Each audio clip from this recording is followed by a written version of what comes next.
नाम से ही जाहिर है न्यूक्लियर का लफ्ज़ जो है वो न्यूक्लियस से निकला है और आप जानते हैं कि न्यूक्लियस जो है वो एटम का दरमियानी हिस्सा होता है। तो न्यूक्लियर केमिस्ट्री जो है इसमें आप मुताला करते हैं रेडियो एक्टिविटी का। रेडियो एक्टिविटी क्या है? उर्दू में इसको ताबकारी कहते हैं। रेडिएशंस के निकलने को, शुआओं के खारिज होने को, emission of radiation. Emission of radiation is known as radioactivity. समझ में आ गई बात? शुआओं का न्यूक्लियस से निकलना रेडियो एक्टिविटी कहलाता है या ताबकारी कहलाता है। न्यूक्लियर प्रोसेसेस, न्यूक्लियाई अवामिल एंड प्रॉपर्टीज और खसूसियात of radioactive substances, radioactive मादाजात। अब रेडियो एक्टिव सब्सटेंसेज कौन से होते हैं? ऐसे सब्सटेंसेज जिनमें यानी नेचुरली जो है वो रेडिएशंस का अमल होता रहता है, जिनके न्यूक्लियाई से शुआएं निकलती रहती हैं। और ऐसे रेडियो एक्टिव सब्सटेंस जो है उनमें एक यूरेनियम भी है। यूरेनियम जो है आप उसको खुली हवा में ऐसे नहीं छोड़ सकते। अगर आपने रेडियो एक्टिव एलिमेंट कोई खुली हवा में रखा तो इर्द गिर्द मौजूद तमाम जानदार चीज़ें मर जाएंगी, पानी जहरीला हो जाएगा, हवा आबो हवा जहरीली हो जाएगी। क्यों? क्योंकि उनके न्यूक्लियाई से शुआओं का इखराज होता रहता है रेडियो एक्टिव रेज़ का, जिनमें अल्फ़ा बीटा और गामा रेज़ होती हैं और बहुत सारी होती हैं। ये वही एलिमेंट है यूरेनियम जिसको इस्तेमाल करके एटॉमिक बम बनाया गया।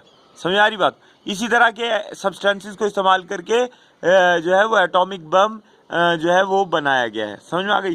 तो कहने का मकसद ये है कि ये हो गया radioactive elements are widely used in medicine.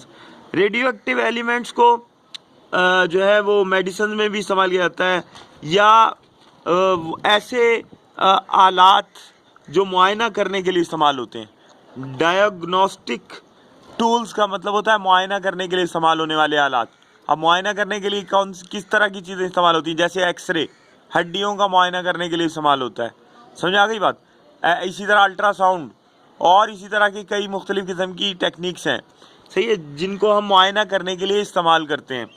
तो and as a mean of treatment, और आजकल इन शुआओं के ज़रिए इलाज भी किया जा रहा है। मिसाल के तौर पर स्पेशली फॉर कैंसर, ख़ास तौर पे कैंसर का, कैंसर ज़्यादा हिस्सों को रेडियो एक्टिव रेज के ज़रिए जलाया जाता है। ये इसके यूज़फुल एस्पेक्ट्स बता रहे हैं, फ़ायदेमंद जो मामलात हैं वो बताए जा रहे हैं। और प्रिजर्वेशन ऑफ फूड, खुराक को भी जो है तहफ़्फ़ुज़ दिया जाता है, बचाया जाता है। And generation of electric power, और बिजली को जनरेट करने के लिए, इलेक्ट्रिक पावर को जनरेट करने के लिए भी जो है न्यूक्लियर केमिस्ट्री का इस्तेमाल किया जाए through nuclear power reactors. Nuclear power reactors में, अब न्यूक्लियर पावर रिएक्टर क्या है?